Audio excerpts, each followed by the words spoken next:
ଶେଷରେ ତମେ ବଡ଼ ଦାଣ୍ଡରେ ଭିକ ମାଗିଲ।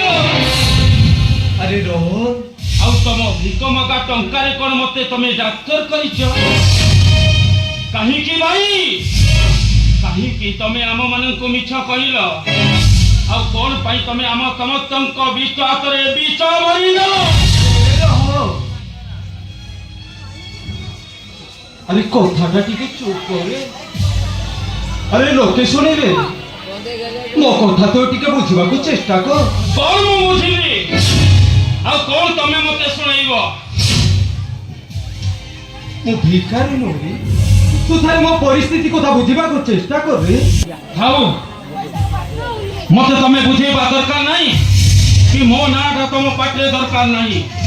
ଆରେ ମୁଁ ହଉଛି ଗୋଟେ ଭିକାରୀର ଭାଇ। ବୁଝିବାକୁ ଚେଷ୍ଟା କର। ମୁଁ ଭିକାରୀ ନୁହେଁ, ଭିକ ମାଗିବାର ପେଶା ନୁହଁ। ବୁଝିବାକୁ ତୁ ଚେଷ୍ଟା କର। ଥାଉ ଭାଇ ଥାଉ, ତମେ ଆଉ ମତେ କିଛି ବୁଝେଇବା ଦରକାର ନାହିଁ। କଣ ସତ ତମେ ମତେ କହିବ? ଆରେ ମୋ କଥା ତ ବୁଝିବାକୁ ତୁ ଚେଷ୍ଟା କର। କେତେ ମାର୍ଗ କରିବ? ଆରେ ରେ ଆରେ ଥରେ ବୁଝିବାକୁ ଚେଷ୍ଟା କର। ଆରେ ଥରେ ମୋ କଥା ବୁଝିବାକୁ ଚେଷ୍ଟା କର ତୁ। କେତେ ଖୁସିରେ ମୁଁ ଘରକୁ ଯାଉଥିଲି, ଆଉ ତମକୁ ଏ ବେଶରେ ଦେଖିବା ପରେ ମୋ ପାଦଟା କାହିଁକି ଅଟକି ଗଲା? ଛେ ଭାଇ ଛେ। ମୋ କଥା ତୋର ବୁଝରେ, ମୋତେ ଥରେ ବୁଝିବାକୁ ଚେଷ୍ଟା କର। ଛେ ଭାଇ ଛେ।